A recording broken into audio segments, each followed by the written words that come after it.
The laptop was still warm. That's how I knew she hadn't meant to leave it open. It sat there on the kitchen counter, next to her empty coffee mug and a half-eaten banana, humming softly like it hadn't realized it was supposed to keep secrets. I wasn't looking for anything. I swear I wasn't. I had just come home early from work because the office internet went out. I was still holding my bag when I noticed it. Her MacBook, screen still glowing, cursor blinking at the edge of a message that changed everything. It wasn't even a full sentence. Just 5 words. Last night felt too short. That's it. No emojis. No name. Just a text bubble sitting in a desktop chat window I didn't recognize. Not iMessage. Something browser-based. Some platform I'd never seen her use. And I know all of them. She always insisted I help with her updates and app syncing. I stared at the words. They stared back. Then, 3 little dots appeared. Someone was typing. I froze. I know I should have closed the laptop and walked away. I should have respected her privacy. But the thing is, when someone says, last night felt too short, and it wasn't your night, you stop caring about etiquette. The response popped up. You should have stayed. He's clueless. Clueless. I guess that's me. The message was from someone labeled only as R. The initials didn't match anyone in her contacts, at least not the ones I'd seen. And I had seen them. A few months ago, she let me update her phone while we were stuck in traffic. She didn't care. Back then, she wasn't hiding anything. But that was before she started going out for air after dinner. Before she began leaving her phone face down. Before she changed her scent, her passwords, her tone. Before this moment. I didn't touch anything. Didn't scroll. I didn't have to. Because a second later, the chat blinked again with a photo upload. It loaded slowly. Pixel by pixel. It was her. Wrapped in a hotel robe. Sitting on the edge of a bed I'd never seen. Smiling.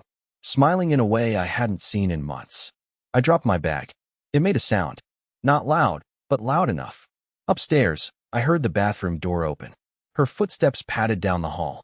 I snapped the laptop shut, spun around, and pretended to be pouring myself a glass of water, hand shaking so hard the bottle cap clinked against the counter. Hey babe, she said, like nothing had happened. Like her betrayal wasn't still echoing through the fan vents. Hey, I muttered. I didn't look at her. Not because I was angry, but because I didn't want her to see the moment I broke. That night, I didn't say a word. Neither did she. She kissed me on the cheek and went to bed early.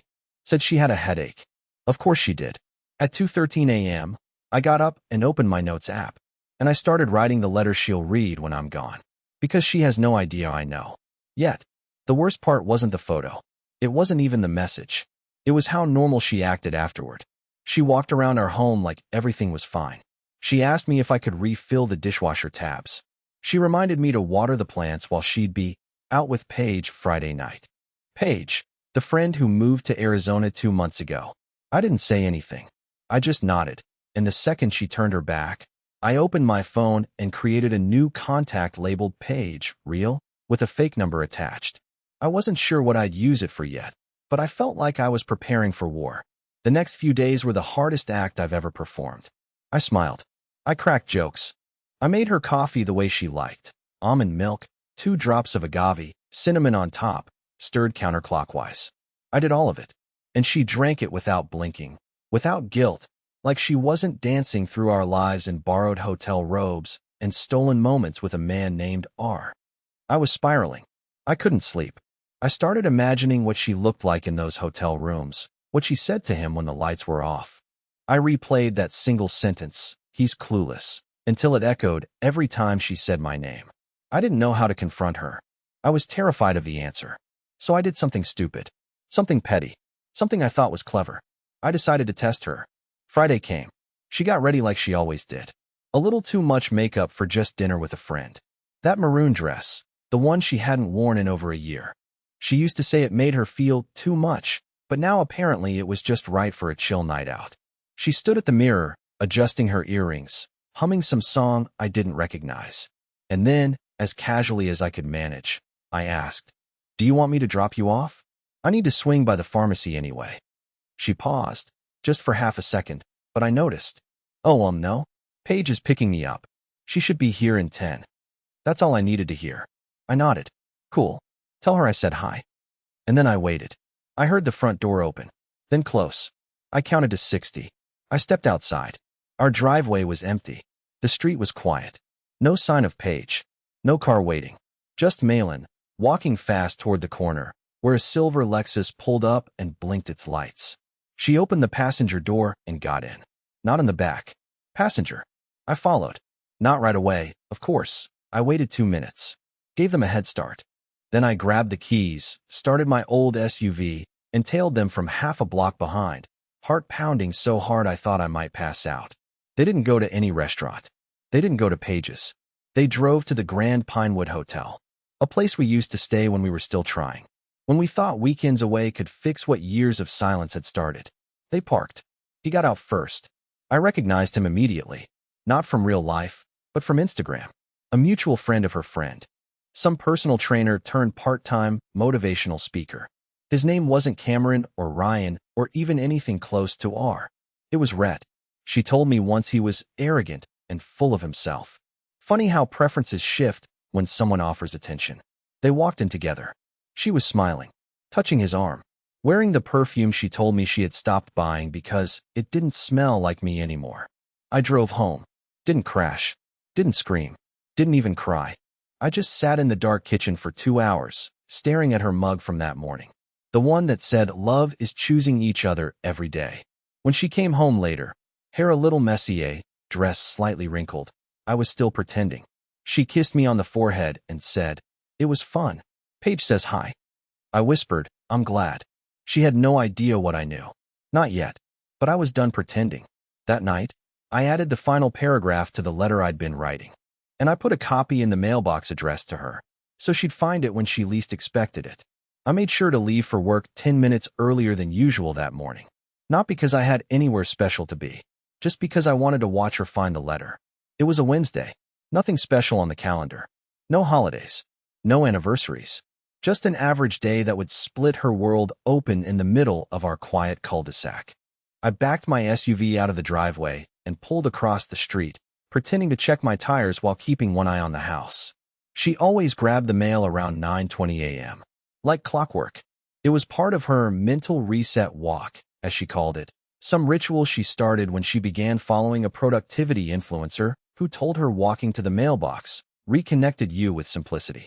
That same influencer later got exposed for having 3 assistants and a ghostwriter, but Malin kept the routine anyway. At 9:19, the door opened. She stepped out in her robe, hair pulled back, AirPods in, sipping her morning blend of whatever green liquid she claimed helped her skin glow.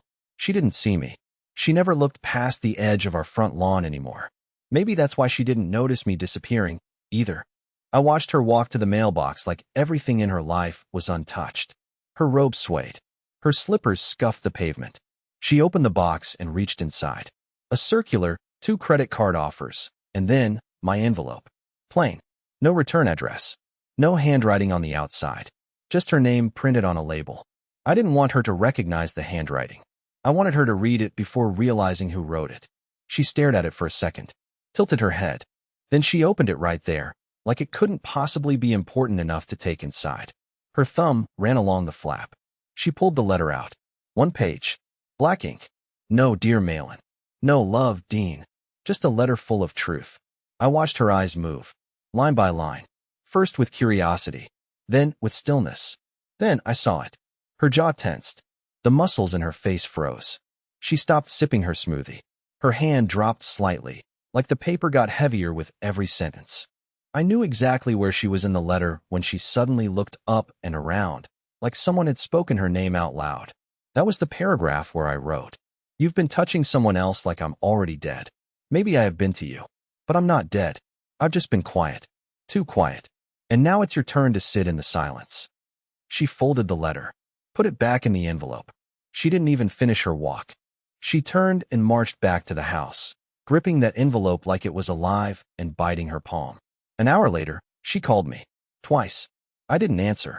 I was sitting in my parked car behind a drugstore downtown, watching the call screen blink like a guilty pulse. I let it ring, then watched the second call come. Then a text. "Dean, what is this? Where are you? Call me." Another. "Please. Let's talk. I don't know what you think you saw." Exactly what I expected. Not denial. Just manipulation. The "what you think you saw" line The classic move of someone who's hoping you only saw part of the truth and not all of it. Hoping you're confused. Hoping you'll doubt your own eyes.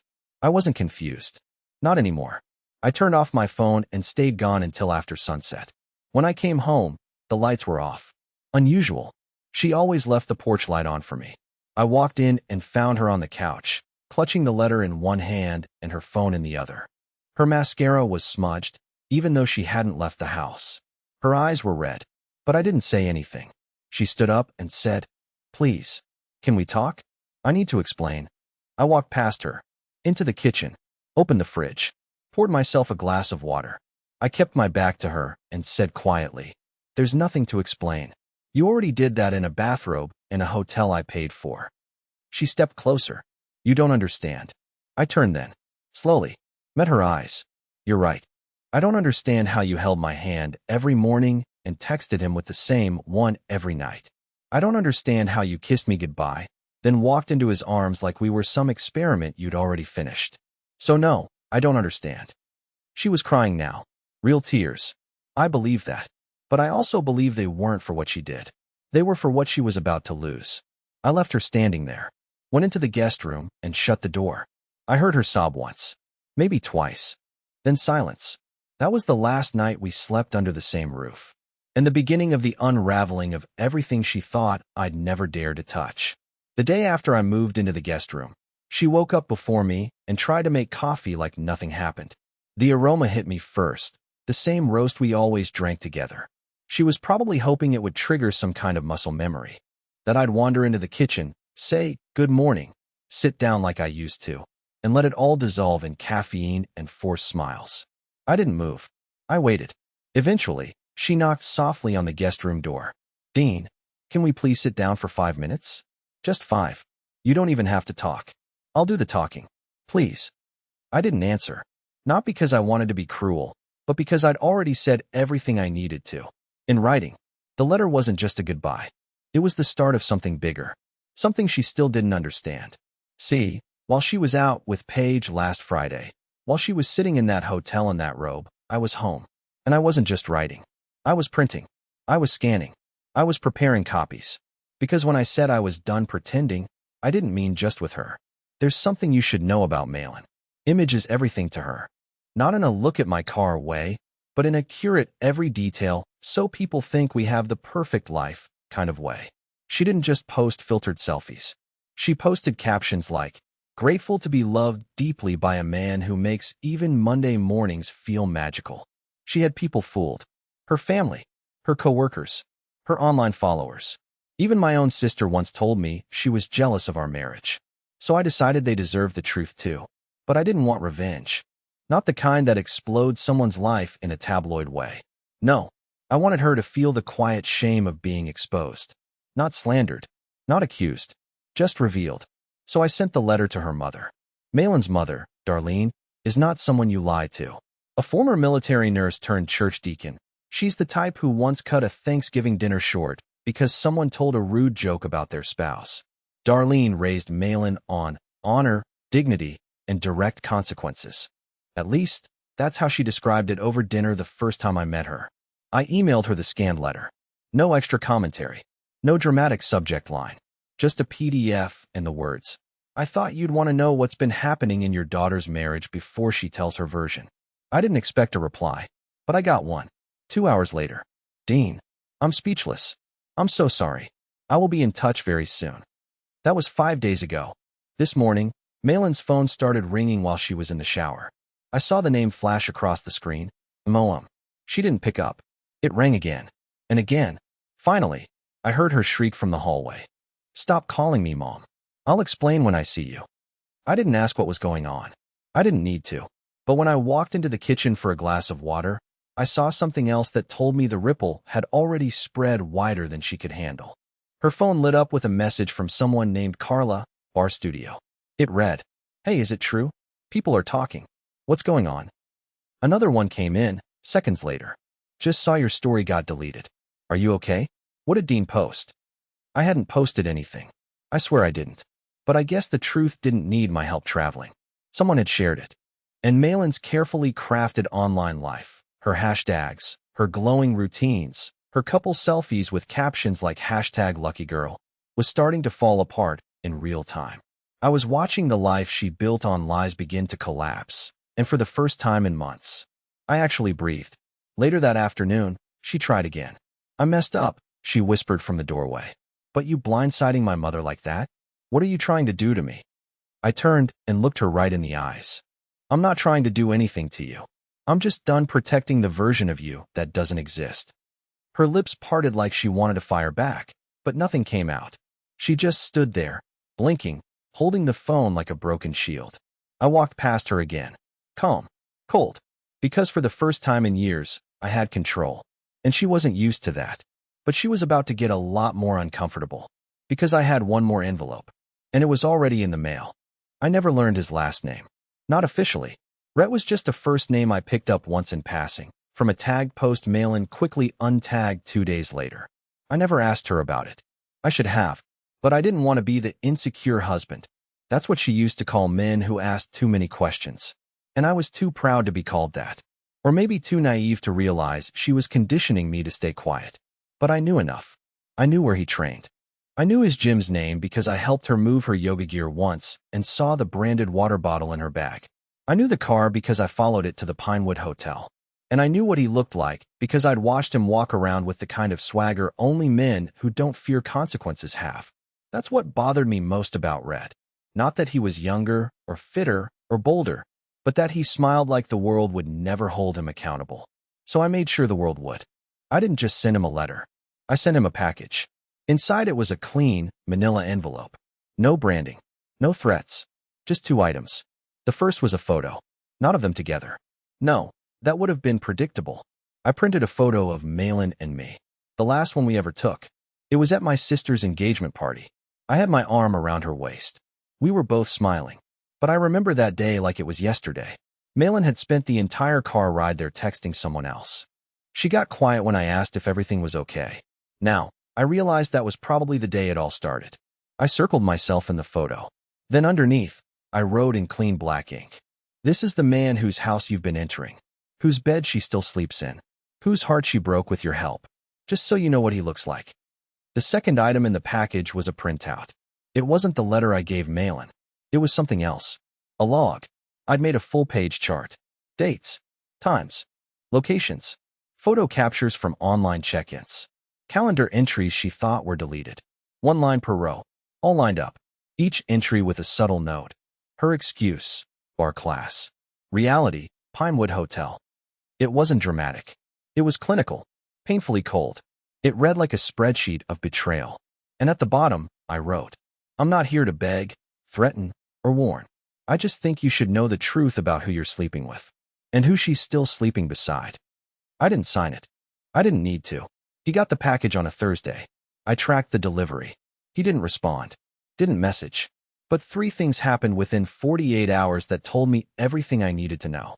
First, Malin came home from an errand, with puffy eyes and no shopping bags. Second, she didn't touch her phone for almost 3 hours, which is a record for her. She sat silently on the couch, flipping through the TV like she couldn't settle on a distraction.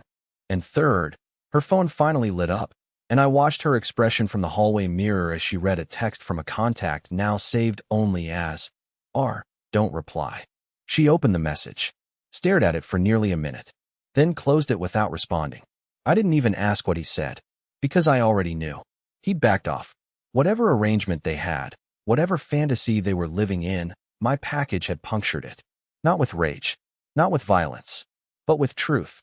And Rhett, for all his swagger, wasn't ready to carry the burden of being the villain in someone else's story.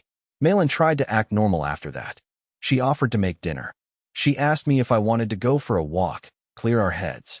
I said no, not out of anger, but because the silence she had weaponized for years was finally turning against her, and I wanted her to sit with it, to hear it echo.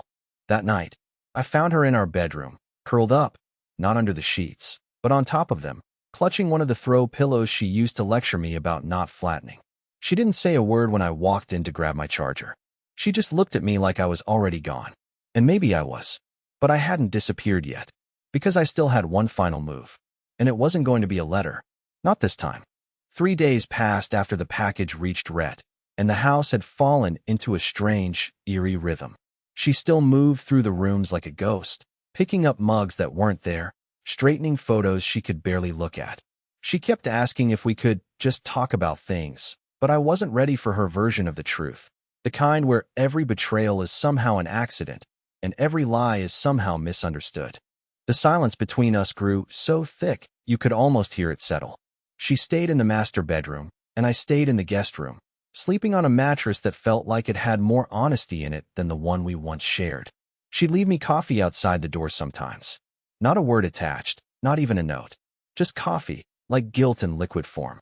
Then on the fourth morning, I did something that made her world shift again, and this time, permanently. At exactly 10 a.m., there was a knock on the door. She opened it, still in her robe, expecting maybe a delivery or a neighbor. But instead, she found a man in a gray suit standing there, holding a sealed folder. He was polite, professional, but firm. "Mrs. Mallory? I'm here on behalf of your husband," he said. "You've been served." I wasn't in the room to see her face, but I didn't need to be. I heard the sound, that little gasp she makes when she's been caught off guard but doesn't want to show it. It was followed by the unmistakable sound of the envelope tearing open and papers rustling. Then, her voice. Shaky, small, terrified. "He's filing for divorce?" Yes, I was. But this wasn't a typical divorce filing. I'd been patient, strategic. During those sleepless nights in the guest room, I wasn't just crying into my pillow, I was documenting.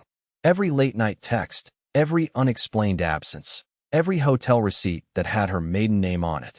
I even found out that she had been quietly transferring small amounts of money from our joint account to a separate one, probably meant for her new beginning. My lawyer helped me structure it all. The papers included everything: an affidavit detailing her actions, a motion to freeze our joint accounts until court proceedings, and the detail that made her crumble, a clause referencing evidence of marital misconduct. She stormed into the guest room clutching the folder, eyes wide, breath trembling. "You can't do this, Dean. You can't just blindside me like this." I looked up from my laptop and said quietly, "That's funny. I thought that's exactly what you've been doing for months." Her voice cracked. "This is our life. You can't just erase me like I'm nothing." I closed the laptop and leaned back. "I'm not erasing you, Malin. I'm just giving you the same space you asked for every time you walked out that door to meet him." She sank onto the floor, tears finally spilling. "I made a mistake," she whispered. I thought it didn't matter. I thought you'd never find out." And there it was, the confession that wasn't meant to sound like one.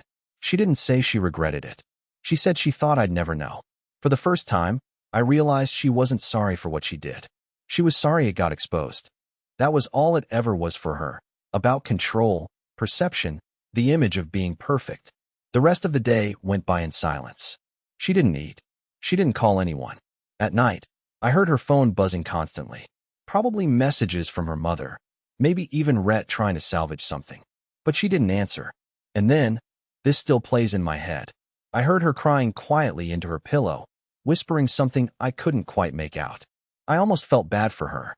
Almost. The next morning, I woke up to the smell of coffee again, but there was no mug by the door this time. Just a folded piece of paper. One line, written in the same soft handwriting that used to leave me love notes years ago. "Please, let me explain, just once." I didn't know if I wanted to hear it, but curiosity, or weakness, got the better of me. I texted her one word back: "Talk." She came in 5 minutes later, dressed properly for the first time in days, hair tied back, eyes red but focused. She looked smaller somehow, not physically, but like the version of her I'd loved was shrinking away with every breath. "I don't expect forgiveness," she said. "But you should know, it wasn't just him." That sentence hit harder than I could process. The way she said it, calm, almost empty, it wasn't a confession. It was a detonation. I stared at her, my mind spinning, waiting for her to take it back, to explain. But she just stood there, trembling, her lips pale. And that's when I realized something terrifying. Rhett wasn't even the beginning. He was just the first one I caught. The words didn't make sense at first. It wasn't just him. I thought maybe she meant emotionally. Like, it wasn't just Rhett who made me feel neglected, or it wasn't just one mistake. But she didn't speak in metaphors. Not that night. She was too hollow for that. Her voice was stripped of charm, stripped of performance. It was just raw admission. I asked as calmly as I could, "What do you mean?" She didn't blink. She didn't stall. "There were two others before him," she said, folding her hands in her lap like she was giving some HR report. "I didn't plan it. It started slowly." I stood still, frozen. I felt like the walls were moving, but the floor was staying still. I wanted to scream. I wanted to laugh. I wanted to ask how long, how many nights, how many lies. But none of that mattered now. She'd said two others before Rhett. Before the robe. Before the hotel. Before the playlists and late-night walks. And I'm just going out for a bit, I didn't even know where to look. She kept going.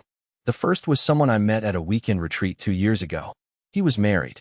It was just once, and it ended fast. I didn't even save his number. It wasn't emotional. Just stupid. Reckless. I should have stopped her right there. But something inside me, maybe the same part of me that wrote the letter, that printed the spreadsheet, that mailed the package, wanted to hear everything. Not for closure. Just to measure the full scale of the collapse. I said, "And the second?" She hesitated. Then she whispered a name I wasn't ready for. "Trevor." The room spun. Trevor. My friend. My oldest friend. Best man at our wedding. Godfather to my niece. The same Trevor who helped me fix our leaking garage roof last year. The same Trevor who cried when he held our engagement photo and said, "Man, she's the best thing that ever happened to you." I felt like my body disconnected from my mind for a second. My pulse thundered in my ears, and my vision blurred at the edges. I grabbed the back of the chair to steady myself and said, "Trevor. Our Trevor?" She nodded once. "He was there when you pulled your back that weekend," she said quietly. "You asked him to drop off the muscle relaxers while you slept. I didn't expect him to stay. I didn't expect." "Don't." I cut her off. "Don't explain that part. Don't you dare try to turn that into some twisted accident." She looked at me like a child caught shoplifting. It didn't last long. He backed off. He felt guilty. We both agreed it was a mistake and buried it. I started pacing, but I didn't even realize I was. I was moving through a world that no longer had walls or rules. Just betrayal stitched into every corner. Trevor. The guy who came over for the Super Bowl and brought chili because he knew we liked it mild. The guy who gave me advice when I thought I was falling behind in life. The guy who once told Malin, half joking, "You better treat him right, or I'll fight you myself." What a sick joke. "I need to know one thing," I said finally, still gripping the back of the chair like it might keep me from losing my mind. Was it still happening? When I asked him to be my emergency contact last year. She blinked slowly, like she was about to break. "No," she whispered. "That was after. He blocked me. He cut it off. You'll probably hate me for saying this, but he was the one who tried to do the right thing." I laughed. It wasn't a good laugh. It was the kind that sounds more like choking. "Oh, so now I'm supposed to be impressed that he eventually stopped screwing my wife?" She didn't respond. She just wiped her face, even though there were no tears left. I sat down, not because I was tired, but because my legs wouldn't hold me anymore. All of it. Months of suspicion, letters, silence, strategy, control, fell apart in one syllable. Trevor. It made Rhett look like a footnote. It made the whole betrayal personal in a way I hadn't even imagined. This wasn't just her wrecking our marriage. This was her stepping on the one part of my life that had nothing to do with her, the one friendship that had lasted through every phase of me. And she broke that too. That night, I didn't sleep. I didn't cry. I didn't pack. I just sat at the edge of the bed in the guest room with the lights off, rereading every message Trevor had ever sent me over the last year. He hadn't texted me in a while. Now I knew why. By morning, I had already sent one final message to my lawyer. Because the divorce wasn't going to be quiet anymore. She thought I was bluffing. Even after everything, Malin still believed I was the kind of man who endured. Quietly. Who would rant in private, maybe write a sad post on Reddit, but never actually go through with leaving her. She thought the letter was a tantrum. The lawyer was a scare tactic. The envelope to Rhett was desperation. That I'd cave like I always had when she smiled, cried, touched my arm and whispered, "We can fix this." But I didn't. Because there are moments in life when pain hits a threshold and something inside you flips, not in rage, not in violence, but in clarity. I reached that moment the second she said Trevor. 2 days later, I left the house. Quietly. No grand scene. No dramatic confrontation. I didn't want closure. I didn't want revenge anymore. I wanted distance and peace. Before I walked out, I left one last letter on the kitchen table. No anger this time, just truth. I told her I forgave her, not for her sake, but for mine, because I refused to carry her choices as if they were mine to answer for. I drove away with one suitcase, my laptop, and my old acoustic guitar, the one she always mocked for being too sentimental. I didn't even have a place lined up. I just kept driving until the skyline disappeared in the rearview mirror. I rented a cabin near Cold Lake. It wasn't glamorous, one bedroom, questionable plumbing, patchy Wi-Fi, but it was quiet. And for the first time in years, so was my head. Days turned into weeks. I found myself breathing deeper, cooking for one, waking up with no sound of deception humming from the next room. I started playing guitar again, not for an audience, just for me. The calluses on my fingers came back. So did my appetite. One morning, I opened my inbox and found a message from someone named Kelsey. I didn't recognize the name. Turned out she was a friend of Malin's younger sister, someone who had seen my letter when it made the rounds through their circle. Her message was short. I just wanted to say, I always wondered if something was wrong in that house. Reading your letter made me cry. You're not crazy. You're not weak. You're just someone who finally said enough. Good for you. I sat with that for a long time. Not because I needed validation, but because for the first time, I didn't feel invisible. Someone saw me. Eventually, I got a job at a local supply warehouse. Nothing fancy, but it paid the bills.